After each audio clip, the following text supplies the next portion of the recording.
გამარჯობათ, პატივცემულო ტელემაყურებლებო. გადაცემა ბაგრატოვანი კვლავ თქვენთან არის და ჩვენ ვაგრძელებთ ჩვენს გადაცემებს. მე მინდა დღეს წარმოგიდგინოთ ჩვენი გადაცემის სტუმარი, არაჩვეულებრივი პიროვნება. მოდით დავიწყებ ესე. საქართველოს სამეფო დინასტიური მამუკა ბაგრატიონის ფონდის საპატიო წევრი და ორდენის კავალერი. და წარმომადგენელი ნიდერლანდების სამეფოში ბატონი გოჩა ლაღიძე. გამარჯობათ ბატონო გოჩა. გამარჯობათ ბატონო მამუკა. პატივცემულო საზოგადოებო. მოგესალმებით. ბატონ გოჩაზე რამოდენიმე ბატონ გოჩას საზოგადოება იცნობს განსაკუთრებით ადამიანები, ვისაც აქვს საბრძოლო იარაღებთან შეხება და ნაკეთობებთან შეხება ბატონ გოჩას იცნობენ მთელი მსოფლიოს მასშტაბით. მე მოკლედ გეტყვით მის შესახებ ოფიციალური წიგნი არის გამოცემული. ბატონი გოჩა მე გვეტყვის ჩვენ ეს წიგნი ვინ გამოსცა, როდის გამოსცეს, რა არის ძალიან მნიშვნელოვანი ეს არის თბილისი მონაწილეთა კატალოგი knife show, ანუ დანების შოუ, ესე რომ ვთქვათ, ამ წიგნს განახებთ აი ეს წიგნი გახლავთ. არაჩვეულებრივი წიგნია და თუ ჩაგივარდებათ ხელში, არ გაუშვათ ხელიდან. და რაც შეეხება ბატონ გოჩას. ესე იგი ლითონის მხატვრული დამუშავება, საჭურველ იარაღის დამზადება, ლითონის პლასტიკა, ქანდაკება, სამკაული, საეკლესიო დანიშნულების და საიუველირო ნამუშევრები, ანტიკვარული, ისტორიული იარაღის და ხელოვნების ნიმუშთა რესტავრაცია, კონსერვაცია. გოჩა მეიარაღეობით სკოლის პერიოდში დაინტერესდა, არის საქართველოს მხატვართა კავშირის წევრი და საქართველოს ხალხური რეწვის ოსტატი. 1994 წლიდან ცხოვრობს და მოღვაწეობს ნიდერლანდების სამეფოში. არის ნიდერლანდების მხატვართა კავშირის წევრი და ოქრო მჭედელთა გილდიის ოსტატი. 2006-2007 წლებში გახლდათ ანტერპენის ნატიფი ხელოვნების აკადემიის მიწვეული პროფესორი. მონაწილეობდა ათეულობით ჩვენებასა და გამოფენაში, როგორც ნიდერლანდებში, ისე ევროპის სხვა ქვეყნებში. 15-ჯერ აქვს მოგებული გრან-პრი საუკეთესო ნამუშევრისთვის. დაჯილდოებულია ნიდერლანდების კულტურაში შეტანილი განსაკუთრებული წვლილისთვის. 2009 წელს მუშაობდა საქართველოს ეროვნულ მუზეუმში მოწვეულ რესტავრატორად. მისი ინიციატივით, ავტორობითა და დაფინანსებით შეიქმნა ქართველ მხატვარ მეიარაღეთა ინტერნეტ პორტალი. მოკლედ აი ეს მისამართი გამოჩნდება ეკრანზე და ნახავთ თქვენ, რომელიც დღემდე აქტიურად ემსახურება ქართული მესაჭურვლეობის ხელოვნების უკეთ წარმოჩენას და პოპულარიზაციას საქართველოში თუ საზღვარგარეთ. მონაწილეობდა knife show თბილისი 2022, 2023, 2024-ში ასევე თბილისი Art Knife Expo 2024-ში, 2023 წელს გაიმარჯვა კატეგორიაში საუკეთესო ტრადიციულ სტილში შესრულებული ნაკეთობა, ხოლო 2024 წელს კატეგორიაში წლის ინოვაცია არის საქართველოს დანების მწარმოებელთა და კოლექციონერთა ასოციაციის გამგეობის წევრი. ბატონო გოჩა, ეს არის, მე ვფიქრობ, ძალიან მცირედი ინფორმაცია, რაც შეიძლება იყოს, იმიტომ რომ თქვენ უდიდეს ხელოვანი ადამიანები ბრძანდებით და ამის გარდა, რა ვიცი, უამრავი მიმართულებით ეს სამხედრო მიმართულება იქნება, ეს, ბევრი მიმართულებით შეგვიძლია ვისაუბროთ თქვენთან დაკავშირებით და ჩვენი გაცნობა პატივცემულო ტელემაყურებლებო იყო ძალიან საოცარი, როდესაც არ ვიცი, ისე ჩამოყალიბდა ჩვენი ურთიერთობა, ჩვენი მეგობრობა და მისი პიროვნება იმდენად აი როგორ თქვა აბსოლუტურად ზუსტად ესმის რასაც აკეთებს, ზუსტად ესმის გარესამყაროსი, ზუსტად ესმის ადამიანური თვისებების უდიდესი პოტენციალი ანათებს მისი სულიდან. ბატონო გოჩა, აი თქვენ საქართველოს სამეფო დინასტიური მამუკა ბაგრატიონის ფონდის ორდენის კავალერი ბრძანდებით და წარმომადგენელი ნიდერლანდების სამეფოში და ჩვენ სხვათა შორის უახლოეს პერიოდში ახლა მზადდება სიუჟეტი, რაც იქ ხდებოდა შატო მუხრანში და შემდგომ აუცილებლად ჩვენ გადაცემაში ამას გავუშვებთ და სრულ ინფორმაციას მივაწვდით მაყურებელს როგორ იყო რა პროცესები იყო, რა დონეზე გაიმართა ეს ყველაფერი და აი ეს ორდენი არის თქვენი ორდენი, რომელიც გადმოგეცათ და მე მინდა რომ პატივცემულ ტელემაყურებელს ვაჩვენო ეს ორდენი. აი ეს ორდენი გახლავთ და მე ვულოცავ ბატონ გოჩას და დარწმუნებული ვარ, რომ ჩვენ ძალიან ბევრს გავაკეთებთ აი ამ შემოქმედებითი კუთხით და სახალხო დიპლომატიის კუთხით ჩვენი ქვეყნების საქართველოს, ნიდერლანდების და ზოგადად ჩვენ ქვეყნებს შორის ურთიერთობების გაღრმავებაში, უფრო დაახლოებაში და ბევრ კარგ საქმეს გავაკეთებთ იმ შესაძლებლობების ფარგლებში, რაც მოგვეცემა დავისდავად. ბატონო გოჩა, მოკლედ ახლა ისე რო არ გამომივიდეს, რომ მხოლოდ მე ვისაუბრო თქვენზე და მე არ მომბეზრდება თქვენზე საუბარი, იმიტომ თქვენ ჩემი არა მარტო დინასტიური ფონდის წარმომადგენელი ბრძანდებით და ორდენის კავალერი, არამედ ჩვენ მეგობრები ვართ და მინდა რომ აი მეგობრულად ჩვენს ტელემაყურებელს მოუყვეთ თქვენ შესახებ, თქვენი შემოქმედების შესახებ, თქვენი ხელოვნების შესახებ, ანუ ეს ყველაფერი როგორ დაიწყო, რანაირად დაიწყო და როგორ ხდება, როგორ მოხდა ამ ყველაფრის მერე სინათლის მსოფლიო დონეზე ესეთი წარმოჩინება. გთხოვთ ბატონო გოჩა. მოგესალმებით კიდევ ერთხელ. დიდი მადლობა მოწვევისთვის. ჩემზე მოგიყვებით, რომ მე დავიბადე თბილისში 1965 წელს, ვსწავლობდი პირველ ექსპერიმენტულში.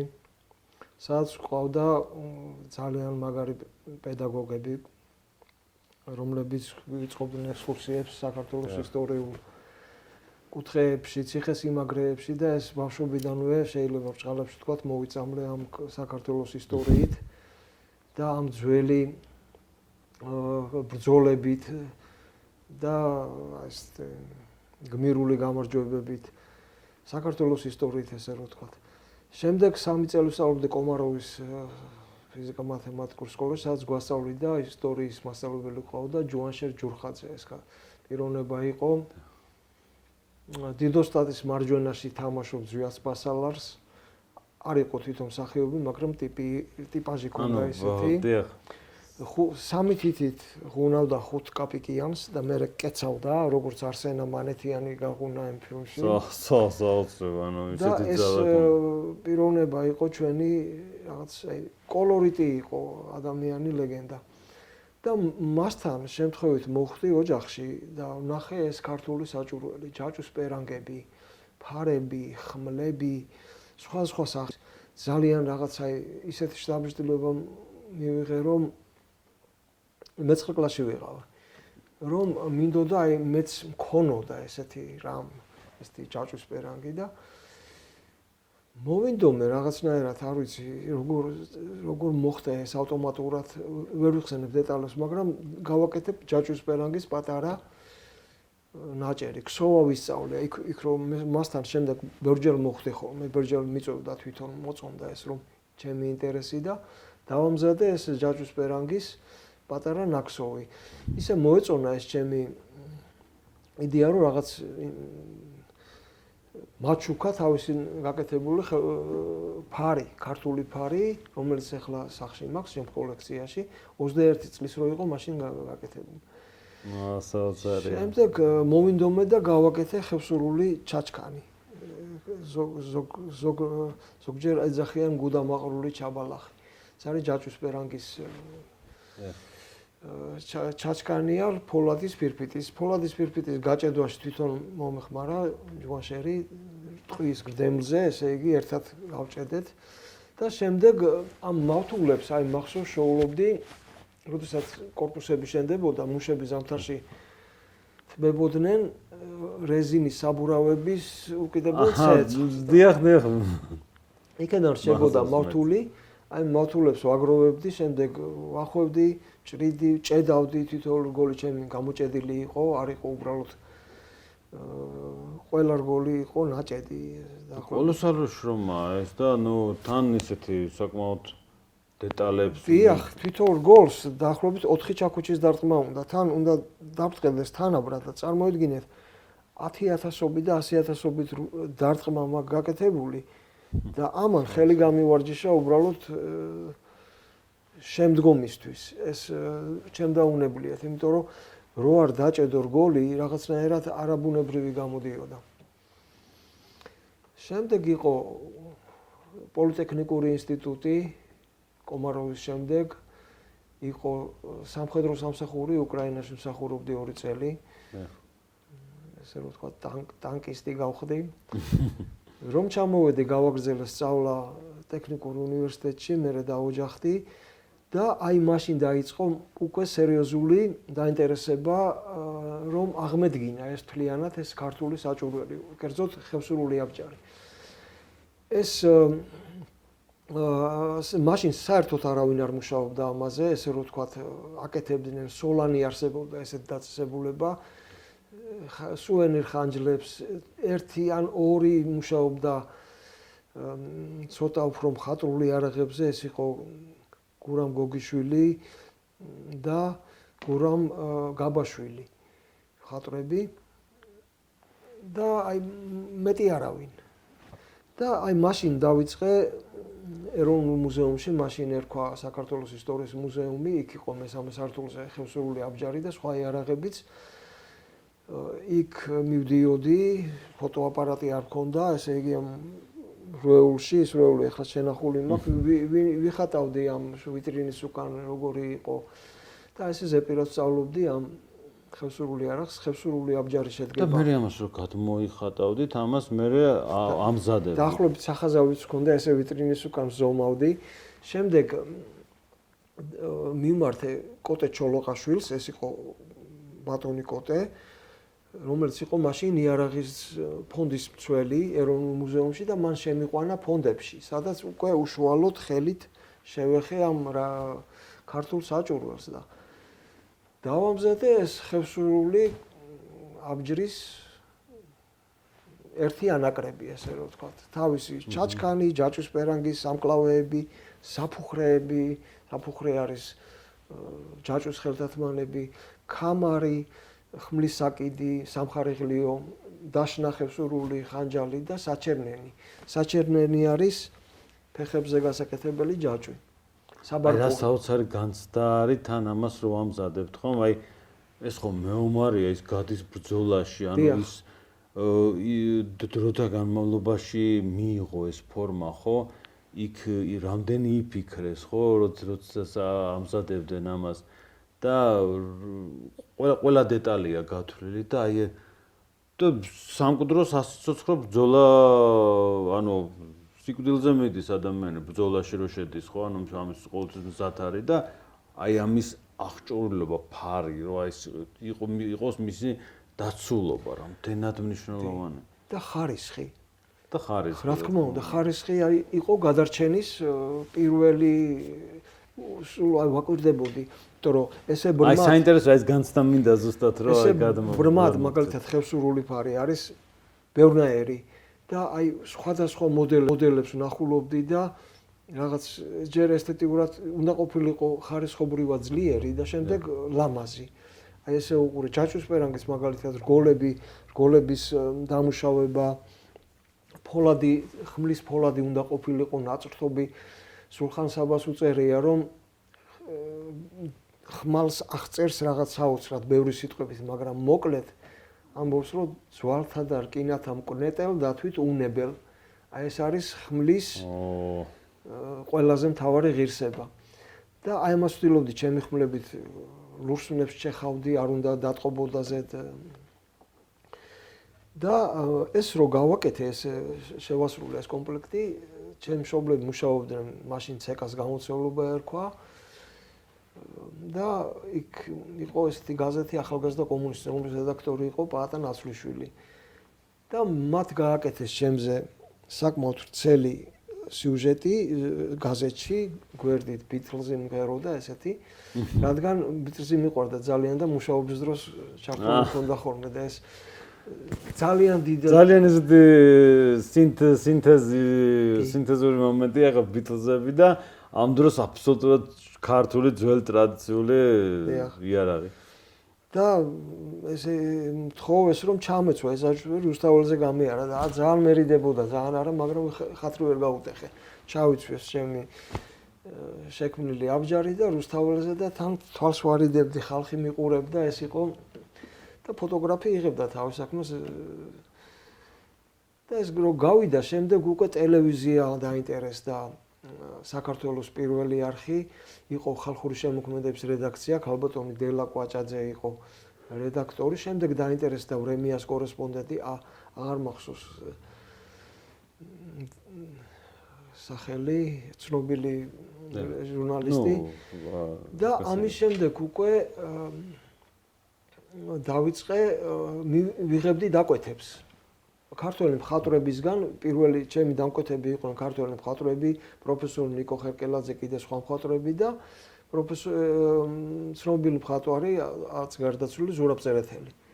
რომელმაც მომცა ძალიან დიდი დაკვეთები, ჯერ ხევსურული აბჯარი დამიკვეთა, შემდეგ მითხრა, რომ ეს მონუმენტალურად გამიზარდე ორჯელო. გოლიათის აბჯარი ესეც შეუსრულე და მოკლედ ჩემი ასაკისთვის ძალიან ისეთი რაღაც საქართველოში იყო ეს დაძინებული პროფესიის გაღვიძება.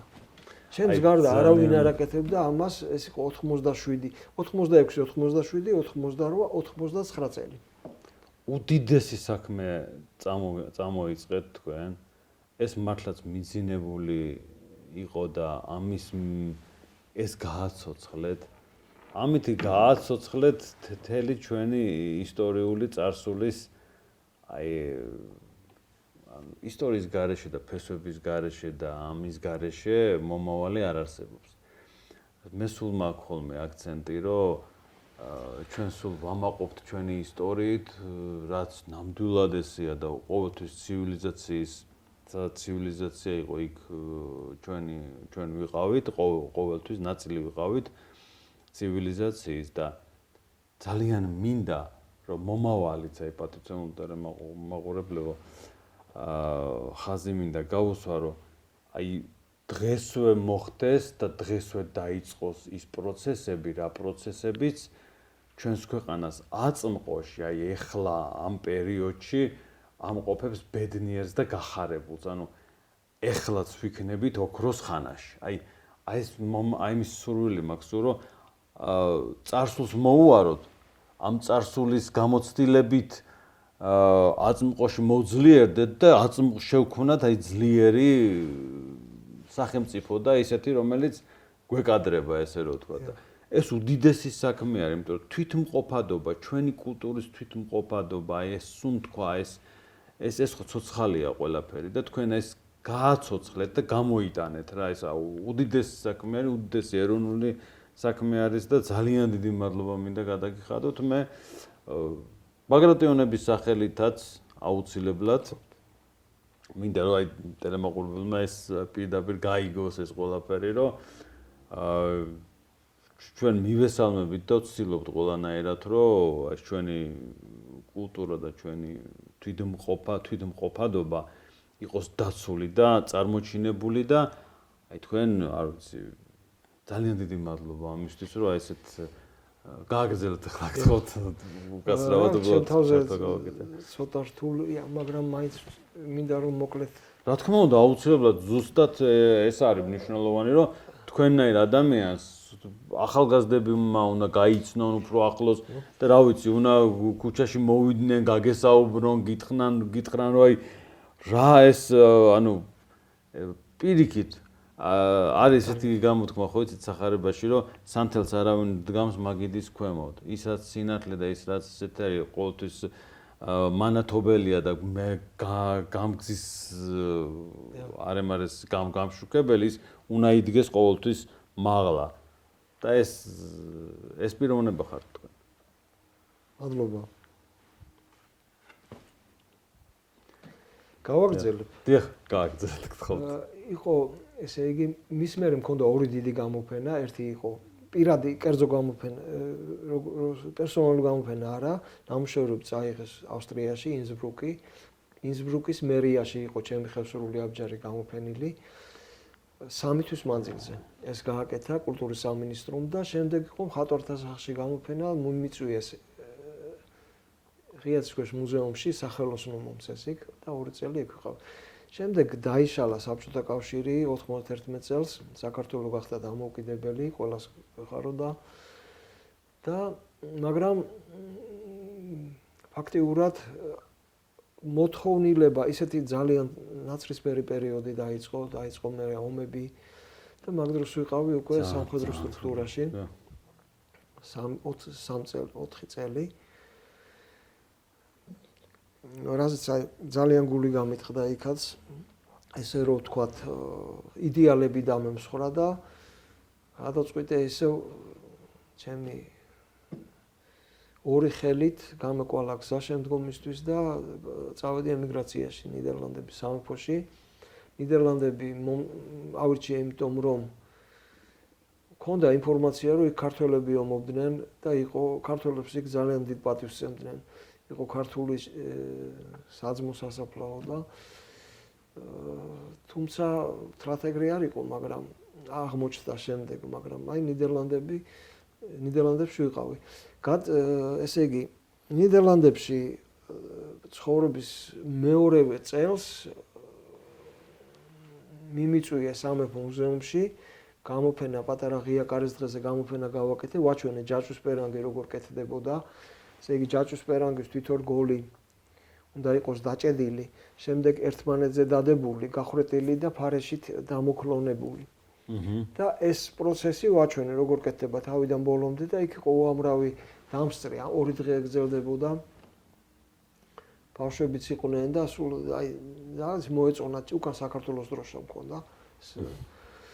და შემდეგ რამდენიმე კონტაქტის შემდეგ მომცეს ჰოლანდიის სამეფო მუზეუმმა, ეს იყო ზუსტად რო გითხრათ, თავდაცვის სამინისტროს მუზეუმი, რომელსაც ერქვა ნიდერლანდების სამეფო სამხედრო და იარაღის მუზეუმი. იყო ქალაქ დელფტში, სადაც არის ორანელების საგვარეულო სამარხები. არის ძალიან ძველი ქალაქი. იქ იყო ეს მუზეუმი.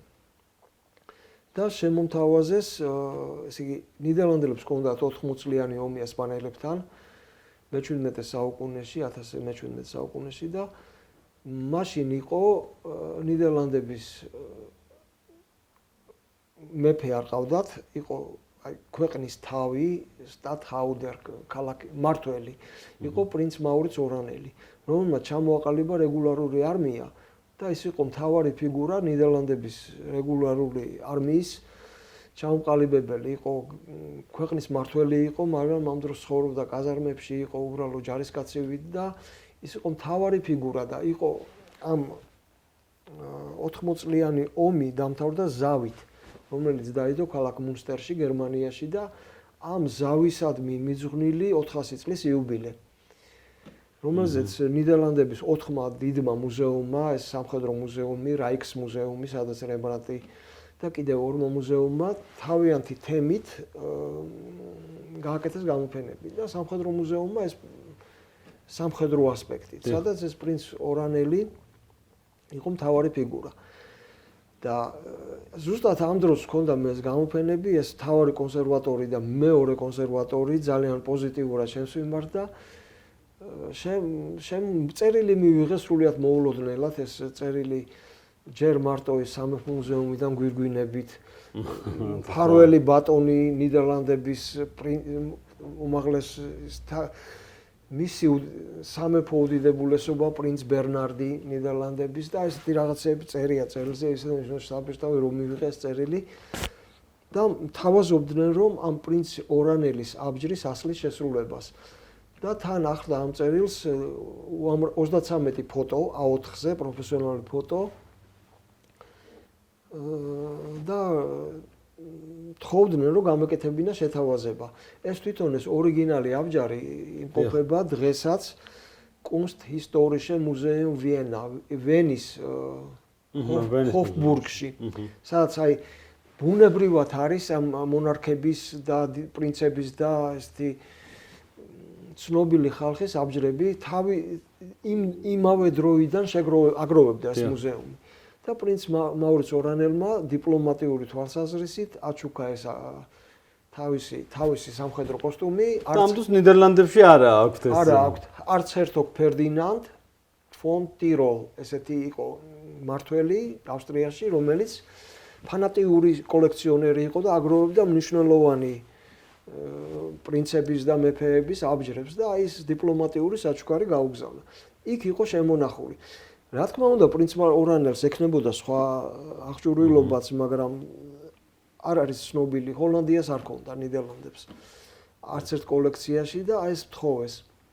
შემდეგ წავიდა მოლაპარაკებები საგარეო საქმეთა სამინისტრო ნიდერლანდების და ავსტრიის ეს ნებართვა რომ ეს დამეშალა ეს აბჯარი და მივიღე ამაზე ნებართვა.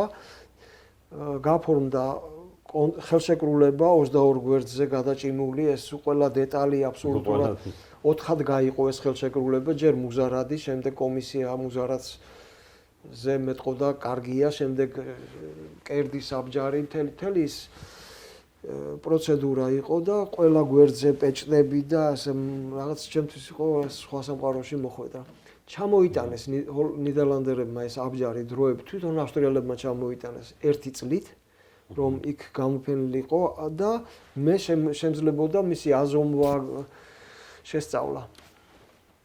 და მუშაობა ამაზე ყველაფერი. დიახ და 1 წელი და ხელშეკრულება მოწეს ფაქტიურად თავდაცვის სამინისტრომ გამიფორმა ხელშეკრულება ამ აბჯრის შესრულებაზე. ეს გაგრძელდა ზუსტად 9 თვე, 9 თვე და ცოტა მეტი.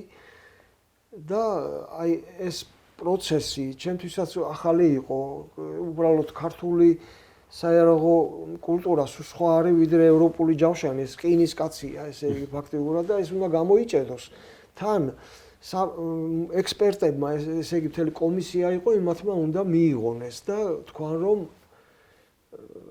მაგრამ ისე გააკეთეს ჭკვიანურად, რომ ჯერ მუზარადი იყო. ის მუზარადი რო არ მოწონებოდა, დამთავრდებოდა ყველაფერი. შენ მეორე კონტრაქტს აღარ მოვაწერე. ანუ ისეთი მომენტი იყო, რომ თან უკვირდებოდნენ, რომ ყველაფერი. კი, შემდეგ ხელის აბჯრები, თავისი საბრძოლო ხელთათმანები და ბოლო იყო ფეხის აბჯრები და მე აღარც მიმოწმებდნენ. ეს მუზარადი რო შეამოწმეს, ესე გახსნეს, ესე იგი უნდა გაიხსნას. ეს იყო 2000 საათი ვიმუშავე, იმიტომ რომ ეს თავდაცვის სამინისტროს უწყება ძალიან თხოვდა რომ ყოველ დღე გამეკეთებინა აღნიშნვა რა გავაკეთე და რამდენი ვიმუშავე და ამიტომ ვიცი ზუსტად ეს საათები. ეს აბჯარს სწავლობდი თეთრი ხელთათმანებით, სხვადასხვა ინსტრუმენტებით, ზომავდი, შაბლონებით. ამას მოყვა დიდი პრეზენტაცია ნიდერლანდების მთავარი არხებმა გააშუქეს RTL ნიდერლანდ პირველმა მეორემ RTL 7 და ამას მოყვა შემდეგ სერია დაკვეთების, სახელმწიფო დაკვეთების, სხვა მუზეუმმა დამიკვეთა კიდე ჰოლანდიის გმირის იანვან შხაფელა არის ესეთი გოთური საჭურველი. შემდეგ ნიდერლანდერის შუბოსნის საჭურველი, იგივე სამეფო მუზეუმმა და შემდეგ ბავშვის აბჯარი. ბავშვის აბჯარი და სულ ყველა ეს პროექტი იყო ამ პროექტის შემდეგ იყო პრეზენტაცია, ტელევიზია, გაზეთები, ჟურნალები და სახელმწიფო დაკვეთები. რამოც ესე დაიწყო ჩემი ფაქტიურად გახდით თქვენ ნიდერლანდების სამეფოს ერთ-ერთი გმირი. იმიტომ რომ თქვენ დაამზადეთ მათი ესე იგი ნომერ პირველი ეს შეიძლება ითქვას მეომრის და მებრძოლის და ნუ ფაქტურად მეფის ახლა შეიძლება მეფეს არ ეძახდნენ მას, მაგრამ ის იყო მთავარი მმართველი, ხო? მისი ანუ ქვეყნისთვის ძალიან მნიშვნელოვანი მომენტია, ხო, ეს მისი აბჯარი და მთელი აღჭურვილობა, ხო და ეს რა თქმა უნდა და მათ დაფასება იციან და ძალიან დიახ და მაშინ იყო ის პერიოდი იყო ნიდერლანდების კულტურის სამინისტრომ, კულტურის მინისტრმა წერილი არის ესეთი, სადაც ის ესე იგი ამ წერილში არის მოტივირებული და შემდეგ დასკვნა გამოტანილი, რომ ჩემი შემოქმედება არის მნიშვნელოვანი წვლილის შეტანა ნიდერლანდების კულტურაში. ამას აწერს ხალხის კულტურის მინისტრი და ამის შემდეგ მივიღე ნიდერლანდების მოქალაქეობა. სრულად დამსახურებულად და ღირსეულად რო იტყვიან. შემდეგ უკვე როგორ მოხდა იცით, საქართველოს ჩამოვედი 2007 წელს იყო პატრიარქის უწმინდესი და უნეტარეს ილია მეორის დაბადების დღე, დეკემბერი იყო და ქარვასლაში მქონდა გამოფენა. ეს ჯგუფური გამოფენა იყო, მე ერთ-ერთი მონაწილე ვიყავი და ჩამოვიტანე რამდენიმე ნამუშევარი. შემდეგ ვეწვიე ეროვნულ მუზეუმს, ეს ყველაფერი შუქდებოდა საქართველოს პრესაშიც და მიცნობდნენ უკვე ქართული საზოგადოება მეტნაკლებად და ეროვნული მუზეუმის კურატორმა მკითხა ერეკლეს მეორის ხმლის ასლს ხომ არ დაინტერესებოდით რომ შეასრულოთ. რა თქმა უნდა, ხა ეს ერეკლე მეორის ხმალი მუზეუმში რომ სწავლობდი ხელსურულ აბჯარს, მეორე სართულზე ეკეთა. აქეთ ნაპოლეონის ხმალი იდო, აქეთ ერეკლე მეორის ხმალის შამშირი, ესე იგი ირანული ერეკლე მეფის სურათი, მისი თოფი და ამას გვერდს ვერაულიდი. იმდენჯერ მქონდა აი ვიდექი იმის წინ და უყურებდი. უბრალოდ ის იყო ირანული ხელოვნების შედევრი, ეს ერეკლე მეორის ხმალი. და იმის გაკეთებაზე მაშინ ვერც კი ვიოცნებებდი. მაგრამ ეს რომ მითხრა მამუკა ქაფიანიძემ, საქართველოს ეროვნული მუზეუმის იარაღის და ძვირფასი ლითონების ფონდების მთავარმა კურატორმა, დოქტორია მამუკა, ღამე ვერ დავიძინე და მეორე დღეს მივედი მამუკასთან და კი რა თქმა უნდა მაინტერესებს ხო და დაიწერა მიმართვა ესე იგი ეროვნული მუზეუმის დირექტორის მიმართ, რომელმაც მომცა ნებართვა, რომ შეხვებოდი ამ ხმალს, გამეზომა ამეწონა და ზუსტი ფოტოები დამეხმარა პროფესიონალი ფოტოგრაფი და ესე იგი 3 წელი მუშაობდი, რომ ეს ხმალი შემექმნა, ასლი. სრულფასოვანი ასლი, რომელიც წონით, ზომით, ბალანსის წერტილით, ხარისხობრივად იქ იყო დეტალები, მაინც მე-18 საუკუნე და 21-ში უფრო დახვეწილი გრავირებები. არ ვცდილობდი, რომ ზუსტად ის რაღაც პატარა შეცდომა რო იყო, ის გამომეორებინა, იმიტომ რომ მაგრამ ეს თავარი წონა, ზომა და ესეთი რაღაცეები ზუსტად შევასრულე და ამას მოყვა მე ქართული ისევ დაუბრუნდი საქართველოში, ესე რომ ვთქვათ, ეს ქართული და კავკასიური ტიპის იარაღების შექმნა, საავტორო იარაღების და მთელი სერია მაქვს გაკეთებული. დღემდე მოვდივარ ამ ხაზით, პარალელურად ვახდენ ძველი ანტიკვარული იარაღების და ხელოვნების ნიმუშების რესტავრაცია, კონსერვაციას, რაც არის ჩემ მთავარ შემოსავლის წყარო და პარალელურად მუშაობ საავტორო იარაღებზე, რომლებიც გამაქვს გამოფენაზე უკვე 20 წელია მონაწილეობდა. დღემდე მოვდივარ ესე და ახლაც გამოფენაზე ვარ ჩამოსული თბილისში. იყო 10 მაისი მქონდა ჩვენ. მე მქონდა პატივი რომ ყოფილიყავი ბატონო გოჩამ დაგპატიჟამ. და ჩვენზე მოყვები როგორ დიახ 2024 წელს 2023 წელს იყო თბილისის შოუ, თბილისის იარაღის მხატვრული იარაღის შოუ ოქტომბერში და ბატონ მამუკას Facebook-ში მეგობრობდით დაუსწრებლად რა და არც კონტაქტი გქონია, უბრალოდ რომ ვაკვირდებოდი ბატონ მამუკას, ესე იგი საბრძოლო ხელოვნება თან პირველ რიგში ბაგრატიონთა წარმომადგენელი ეს უკვე ჩემთვის ძალიან დიდი რამე, იმიტომ რომ ისტორია რომ მიყვარს და იქ უკვე სხვაგანა ვარ. შემდეგ საბრძოლო ხელოვნება და რაღაც მორიდებულად ვკითხე, რომ გამოფენაზე ხომ არ მობრძანდებოდ და იქ აქედან დაიწყო ჩვენი გაცნობა, დამეგობრება. იყო ბატონი მამუკა მობრძანდა იქ წარმომადგენელი იყო კიდევ ბაგრატიონთან ლევანი თუ არ ვსწრები. ლევან ბაგრატიონი, ხო.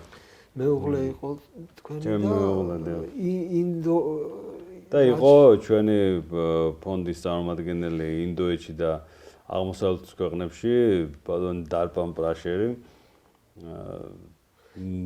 მოკლედ იქ მქონდა ჩამოტანილი მაშინ ეროვნულ მუზეუმში ინახება ეგრეთ წოდებული ბაგრატიონების ხმალი, რომელიც старიც არის გაძარცვული ან დაკარგული, ალბათ წითელი თვლები ქონდა და ულამაზესი ქართული ხმალი არის, გორდა. და ეს ამ ხმლის რესტავრაცია მე გავაკეთე ეროვნულ მუზეუმში რამდენიმე წლის წინ და ისე მომეწონა რომ მსგავსი ხმალი შევქმნი და ბატონ მამუკას ესე იგი ხელიდან ვერ ისე ეჭირა თან მართლაც კარგი ხმალია, აი ბალანსირება, ხელში ჯდება და ენერგეტიკა, საოცარი ენერგეტიკა აქ თან ქართულია. ზედაწერია მე ვარავი მუსაიფი კახტ ბატონის ირაკლისა. და მეორე მხარეს კიდე ლექსია გორდა ხმალი ჩემი დარი ცისქვეშეთში არის განა. კოხტაურად სატორღვები ღვთით კურთხეულ გვარისგანა. ესე იგი ბაგრატიონთან ღვთით კურთხეულ და ეს იყო ჩვენი დამეგობრება.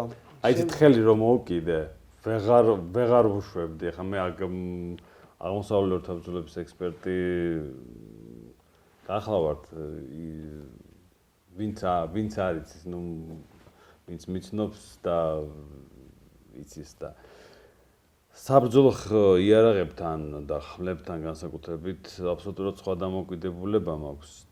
გენეტიკური მეხსიერებიდანაც არის ეს არა მარტო ვთქვათ ის ტექნიკის ცოდნა, არამედ ის რომ გრძნობ ჩემთვის ეს ცოცხალია, ანუ გრძნობ და ბატონი გოჩას დამზადებული იარაღია ეს რო შევხედე და ხელი მოვკიდე, ვეღარ უშვებდი, იმიტომ რომ თვითონ მოძრაობდა, თვითონ ლივლივებდა, თვითონ იძლეოდა მიმართულებას. ანუ ეს ვერ აგიღწევთ ამაში შეუძლია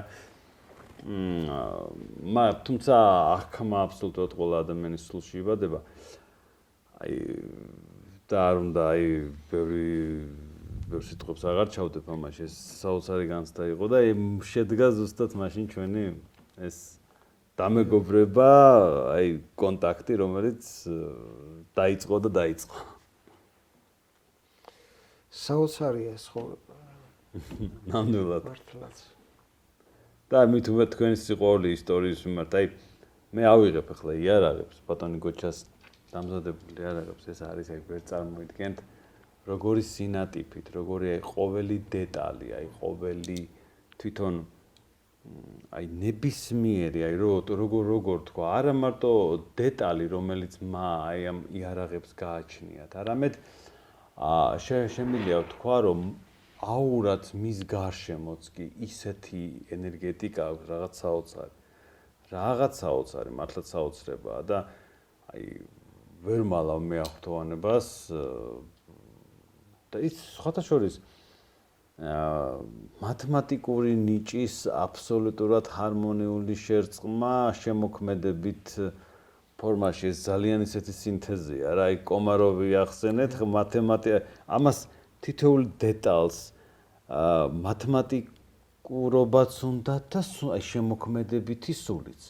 და აი ამის სინთეზი ძალიან საოცრად არის რა მართლა თქვენს იარაღებში და არ ვიცი, აი ჩემთვის საოცრებაა რა შეხება ამ იარაღებთან. არაჩვეულებრივი იარაღი არის აი ეს რომელიც ესე იგი რო ვთქვათ ერთია. აი ერთია, მაგრამ სინამდვილეში იხსნება და ხდება ორი. მე მგონი ხა სწორად გავაკეთებ, იმიტომ რომ ამაზე წინ საბრძოლო აი ხდება ორი. ამას როგორ ეძახიან ბატონო გოჩა, ეს იყო თბილისურს ეძახიან, ხო?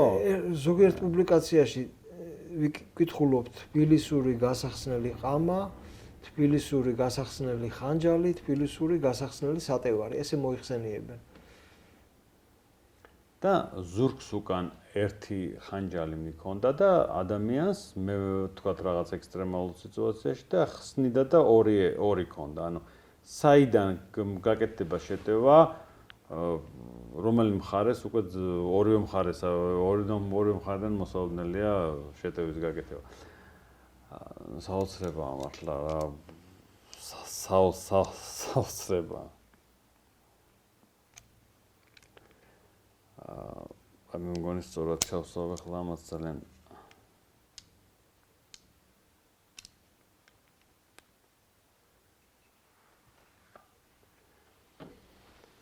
ერთი სიამოვნება არის იგი შეხება ამ იარაღებთან.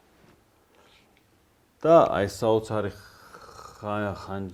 ხანჯალი, ხმალი. დიახ. ხმალი. აი სალტე სატევარი მართლაც საოცარი, რომელიც კამარზე არის დამაგრებული, აბსოლუტურად ადამიანი არ ჩანს, რომ შეიარაღებულია. და შემდგომ გამოდის ეს ბატონო გოჩა, ხო არ ვანახოთ მაყურებელს? აი თქვენ მოყვები ახლა ცოტა ამ სატევარზე. დაახლოებით 10 წლის წინ მოხვდა ჩემთან ქართული სატევარი, რომელიც იყო ფარულად სატარებელი ფოლადის კამარში წელზე. და იმდენად მომეწონა ეს იდეა, ეს არსებობდა, თუმცა უიშვიათესი არის, მხოლოდ ერთი მაქვს ნანახი და საერთოდ არც კატალოგებში და სხვაგან არ არის შემონახული.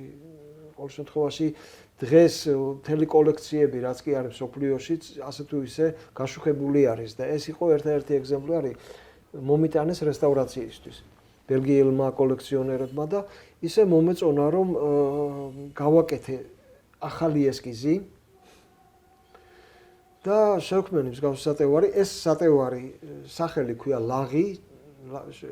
ასე დავარქვი, იმიტომ რომ სწორად დაარქვით, იმიტომ რომ აი არის 100%-იანი დრეკადის, ფაქტიურად საცერში შეგიძლია ჩადო და მეფეს მიართვა, ესე რომ ვთქვათ, ჭედელი თავდახრილი, აი ესე თავისი ნახელა. ეს დავამზადე ამ წელს არის გაკეთებული 2025 წელს. არის ჩემი ორი ხელით დამზადებული თავიდან ბოლომდე. თან ახლავს ფოლადის კამარი, რომელიც ისე იგი შემოკრული აქვს ტყავი. საკმაოდ ისეთი ქარქაში ძალიან ესეთი რამ ხდება. აქ დაცვა, რომ არ ამოხდეს და შემდეგ ხანჯალი ქმნის ენწრეს, თვითონ ტარიც იხრება. და ეს იფარება ტანზე, როცა გიკეთია, საერთოდ არ ჩანს თუ გადაიფარებ. აი ესე ამოდის და აბსოლუტურად არის გასწორებული. ესე იგი, ეს ფოლადი ისე არის დამუშავებული, რომ არც წყდება და არც გაღუნული რჩება. საოცრებაა და ჩვენ წინაპრებს ჰქონდათ ესეთი ამბობენ დავით აღმაშენებელმა 200 რაინდი რო შევიდა ჟარში, აი ეს დამალული სენი ჰქონდათო იარაღები. თუმცა ესე არის ცნობა, იმიტომ რომ თან ზემოთ ისინი შიშლები იყვნენ, გაიხადეს, რომ ანუ არაფერი იარაღი არ გვაქვს ჩვენო და აი ეს წელზე ჰქონდათ ეს შემოკრული. ეს წელზე ჰქონდათ შემოკრული და ეხლა ვერავინ ვერ იფიქრებდა და შევიდნენ როგორც ესე იგი ნებდები თუ რა. როგორც მოღალატეს. ამ დროს მოღალატეები კი არა ესე იგი, რა ვიცი, მაგათმა სულმა იდიდოს და უფალმა. ბატონო მამუკა, უკაცრავად. ერთი რაღაც ესეთი რამე არის, რომ დავითიო კარავშიო ამ 200 კაცს როგორ არჩევდაო, სილას შემოჰკრავდაო.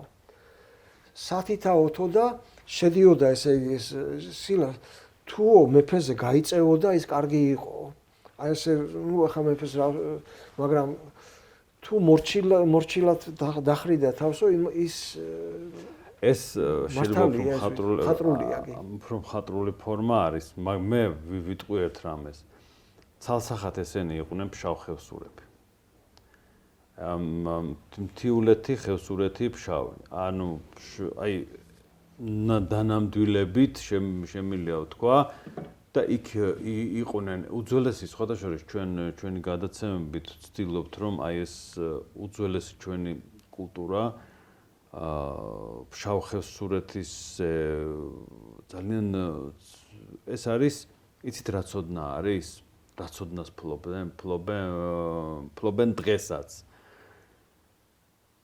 რაც არის აი ქურუმული და სხვადასხვა ქვეყნებში რო ეძახოდნენ სამეფო საიდუმლო ცოდნას ჩვენი ფშავ ხევსურები და ჩვენი მთა ამ ცოდნას ფლობდა ჩვენ ყველა აი ამითი ცხოვრობდა და აი ამითი ცხოვრების წესი მეფური ცხოვრების და ქურუმული ცოდნა ქვია სხვადასხვა ქვეყნებში შემდეგ რო შევიდა გარკვეული დოზით აი და არიან ეს პიროფლიანები ზეძახოდნენ ხევსურეთში რომელთაც ფაქტიურად მხოლოდ ხმალი ჰქონდათ და პიროფლიანი იმიტომ რომ ფაქტიურად არაფერი არ გააჩნდათ გარდა ერთი ხმლისა აი ეს ცხოვრობდნენ მათი საქმე იყო მხოლოდ ომი მეტი არაფერი აი სავარაუდოდ დიდი ალბათობით ძალიან ზუსტად აი ეს პიროფლიანები იქნებოდნენ ეს 200 შეწირული ფაქტიურად იმიტომ რომ ისინი იყვნენ მხოლოდ ომის მათ არაფერი არ აინტერესებდა და არაფერი არ იცოდნენ სხვა გარდა იმის ხმალი მათ ცხოვრება იყო ხმალი და ომი ყოველ წამს მზად იყვნენ სიკვდილისთვის ფაქტურად მოდით აი იაპონელებმა ძალიან კარგად ჩამოყალიბეს თქვათ ბუშიდო და სამურაის კოდექსი და ჩამოყალიბებული ყველაფერი კარგად არის გადმოტანილი და თქვათ ადამიანებს შეუძლიათ გაეცნონ ამას და აი ეს ცოდნა ახლა ეს პიროფლიანები და ფშავ ხევსურების ძველი სისტემა ბრძოლის და ეს ყველაფერი ეს სისტემურად და ჩამოყალიბებული ფორმით გადმოცემული არ არის და არ არის ისე პოპულარიზაცია არ აქვს გაკეთებული და ამის შესახებ არის ის ხალხმა თან მეტუმეტეს ახლა ჩვენს დროს როდესაც საკუთარი ისტორიას მაქსიმალურად ავიწყებენ და ცდილობენ რომ საკუთარი ისტორია დაავიწყონ და ფესვები მით უმეტეს ამ დროს მე მინდა ბატონო ტელემაყურებლებო გითხრათ რომ ჩვენ უძველესი ცივილიზაციები ისტორიულად ითვლება ეს არის შუმერები არიან ეგვიპტელები არიან ჰარაპანის ცივილიზაცია მტკვარ-არაქსის აი ჩავთვალოთ რომ ჩვენ ვართ აი უძველესი ცოდნის და კულტურის ერი ანუ ჩვენი პროტოქართველებიც კი ანუ იმ დროიდან მოყოლებული ყოველთვის ვიყავით ამ უდიდესი ცოდნის ნაწილი და ამ კოსმოლოგიური ცოდნის ფლობელები ესე რომ ვთქვათ და იგივე ძალიან ბევრი მიმართულებით და საბრძოლო ხელოვნებაც ერთი მიმართულება იყო და აი რაც შეეხება დავით მეოთხე ბაგრატიონი აღმაშენებელს რომელიც მესიის მახვილი მსოფლიოს დონეზე არის აღიარებული და ესე იყო ეს არ არის უბრალოდ წოდებრივი ფორმა ნამდვილად რა დიდი ალბათობით ზუსტად ესეთი ეგ ფორმა მხატვრული ფორმა იქნება უფრო გადმოცემითი იმიტომ რომ ჩვენ ყავდა ესეთი მეომრები სასწაული აი 200 ადამიანი შევიდა აი ზუსტად იშიშვლეს აი რომელიც თქვენ გააცოცხლეთ ეს ხმალი ახლა და აგერ ტელემაყურებელ საზოგადოებას წარუდგინეთ და რა ვიცი ისეთი არეულობა და ქაოსი შეიტანეს რომ როგორია ხო წარმოუდგენელი რამეა ახლა ეს რომ 200 ადამიანი შედის ამხელა კოალიციაში და იშიშვლეს ხვლები და დაერივნენ ნუ არ ვიცი გოლიათის აი დავითის ბრძოლა ზუსტად გოლიათთან, აი დაახლოებით ეგ არის ოღონდ გადმოტანილი თქვათ ბრძოლის ფორმაში. ასე რომ საოცრებაა ბატონო გოჩა, მე აღფრთოვანებული ვარ და კიდევ და კიდევ გამოხატავ ჩემ პატივისცემას თქვენს მიმართ. მე მინდა პატივისცემულ ტელემაყურებლებო გითხრათ რომ ჩვენი გადაცემა დასასრულს მივუახლოვდა. ჩვენ აუცილებლად გვინდა და გვაქვს სურვილი რომ რაც შეიძლება ჭიდრო და ძლიერი კავშირი შევკრათ ცივილიზებულ სამყაროსთან ყოველთვის საქართველოს იყო ნაწილი და დღესაც ეს ყველაფერი გავაკეთოთ და იმ შეძლების ფარგლებში რა შესაძლებლობაც მოგვეცემა. და მინდა ძალიან დიდი წარმატებები გისურვოთ თუ რამეს დაამატებთ, გთხოვთ. დიდი მადლობა.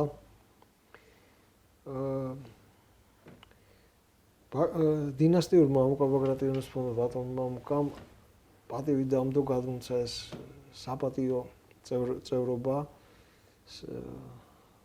და ორდენის კავალერი ბრძანდებით. და ასევე წარმომადგენელი ნიდერლანდების სამეფოში. რაც არის ნიდერლანდების სამეფოში როგორც უდიდესი პატივი. ეგრე არის ოფიციალურად ზოგჯერ ჰოლანდ, მაგრამ მინდა ერთხელ მომცეს შენიშვნა სავიზიტოზე დიდი ხნის წინ დავაწერე ჰოლანდ და ერთ-ერთ შეხვედრაზე მითხრეს რომ ეს არისო. თუმცა ვიცოდი, მაგრამ რატომღაც მომწონს ეს სიტყვა და ბევრი ეძახის ჰოლანდს. მაგრამ ჰოლანდ არის ნიდერლანდის ერთ-ერთი 12 პროვინციიდან ერთი. როგორც მაგალითად საქართველოში იმერეთი ან ქართლი. და რადგან ეს მე-17 საუკუნეში ეს გემშენებლობა ჰქონდათ, დაცურავდნენ ეს დროშებით ჰოლანდ და დარჩა დღემდე ჰოლანდ. თუმცა მაგრამ ოფიციალურად ქვია ნიდერლანდების სამეფო. არის ჩემთვის უდიდესი პატივი. მე როგორც ისტორიის ორგანულად ძივა ჩემ საქართველოს ისტორიაში და ეს არის ზემოდან. ესე ვთვლი და იმედი მაქვს რომ შევძლებთ რომ რაღაც კარგი გავაკეთოთ ერთად. დიდი მადლობა. დიდი მადლობა ასევე ჩვენს პატივისცემულ საზოგადოებას ყურადღებისთვის. ძალიან დიდი მადლობა. პატივისცემულ ტელემაყურებლებო, მე როგორც ყოველთვის ვამთავრებ ხოლმე გადაცემას. დღესაც იმ სიტყვებით დავამთავრებ ჩვენს გადაცემას. ეშმაკი ყოფს, ღმერთი აერთიანებს. მომავალ შეხვედრამდე.